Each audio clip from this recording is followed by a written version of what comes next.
I've spent some time thinking about the different ways to engage a community. How do you get local communities to try something new? An arts event or project that can bring people together and maybe see their community and the place they live from a different perspective. So I spoke to some interesting people about what they thought and have come up with an idea: the art of engagement. One of the highlights of my research was a trip to Chicago. What inspired me about the arts and community organisations I met there was the lack of differentiation between professional and community arts. Artistic activity was expressed as part of an artistic vision. What this means is the artistic experience doesn't get diluted for the community, the artist, and the organisation. I want to look at community engagement as an artistic process that inspires the artist as well as the community, a mutual exchange, appreciation and dialogue. Active communities are cost-effective and local people know what they need. Getting people involved and engaged creates safer, more rich local communities. Arnold April, the director of Chicago Arts Partnerships in Education, puts it, "Reclaim arts as a potential force for activating participation democracy." So let's look at the art of engagement. Communities are like coral reefs. They have complex infrastructures that act as barriers to predators. Communities might perceive an arts organisation that wants to deliver one-off arts projects or events as a predator, just wanting to take the best bits and not contribute to the ecosystem and the community as a whole. It's often described as parachuting in. Some may see these barriers that communities build up as a negative attitude, but I think it's more of a protective mechanism. Community conservation. I suggest there are 4 important ways to engage a community. Number 1. Relationships. The arts organisation needs to build relationships within the community. Those relationships need to be built with the organisation as a whole, not simply the participation team or person. Engagement is everyone's job.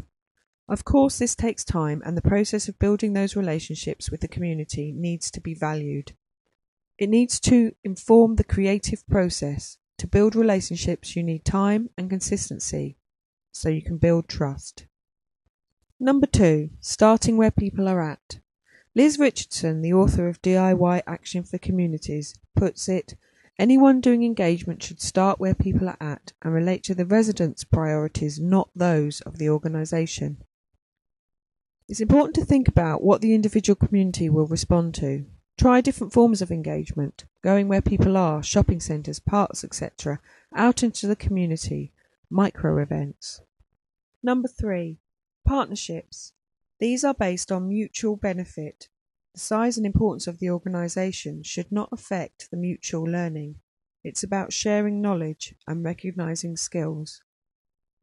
Number 4. Dialogue. A mutual understanding without judgment. It's also a creative dialogue. Arnold April talks about the artists becoming curious about their practice and communities rediscovering their creativity. With all this in mind, I was tasked with setting up an Arts Ambassadors scheme for the Lift Moulton Festival 2009 to invest their time to support the marketing process of the event. I thought this was a very dull idea. Why was art just the job of artists? And why would local people want to market a festival they knew nothing about and arts events they had no interest in going to see? So I set up the Arts Activists. The Arts Activists were a group of 5 Barking and Dagenham residents who were interested in the arts. We met once a week, and together we worked on an idea to see if we could encourage local people to get more involved in the arts. I got the group together by lots of legwork, meeting people, visiting different organisations, lots of chat and conversations. The process was long and hard and took about 3 months. I finally had a group of diverse ages and cultures.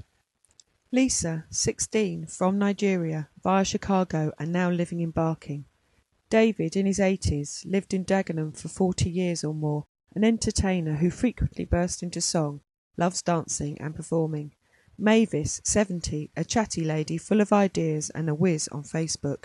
Bradley, a local lad, 22, who had been a participant at Studio 3 Arts, a local arts charity, since he was 13 and now worked there. And Kevin, an ex-Dagenham Ford worker, poet and musician, and avid local historian. The arts activists were about celebrating individual skills and talents, and having their own creative process. They devised their own micro events and performances so that they could take them out into the community. I worked with Janetka, a fantastic visual artist, and we offered ideas and artistic triggers to the group, and they shared their poetry, favourite music, skills and memories. During one of our sessions, when we were sharing ideas, Mavis thought life-size cardboard cutouts would be a great idea. So we did. The festival brochure read, "The arts activists will be taking their performance art into public spaces and asking local people, is this art or just a cardboard cutout?" The cardboard cutouts were a great success. We recorded the arts activists' voices on small recording pads, which passers-by had to push their ears up to hear. It was so easy to chat to people. The cutouts caught people's imaginations. The arts activists were locals and reflected the people we were engaging. Why did it work? Well, it was a smart way to engage. It was creative, humorous, and triggered discussion and genuine interaction. The art of engagement is about creating natural communication, enthusiasm, momentum, and energy. The arts activists work because people aspire to be artists. They don't aspire to be arts marketers.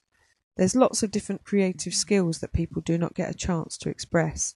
Art is accessible and intergenerational.